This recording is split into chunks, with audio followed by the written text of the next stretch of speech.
Now I'd like to show you something interesting. We learned previously how you can type in the P Ruby keyword followed by something else, hit the play button, and then have that thing, in this case the 50, displayed or printed in the terminal. Now until this point, we demonstrated simply one line of Ruby at a time.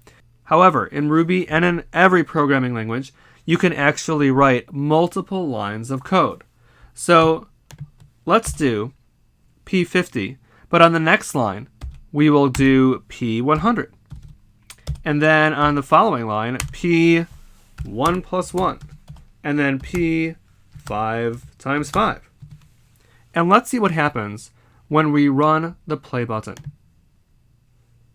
We can see that we get 4 values displayed in the terminal: 50, 100, 2, and 25.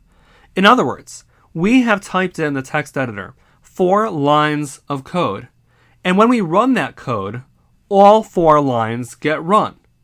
Now you can also see that the lines get run in the order from top down in which we've written them. So since we've written P50 on line 1, it is the 50 that gets displayed first in the terminal, and then of course the 100, and then the 2, and the 25. In general, it is crucial to note that lines of code get run in a top-down fashion. So first Ruby reads line number 1 and executes it. Then it reads line number 2 and executes it. And when I say execute, I mean runs it.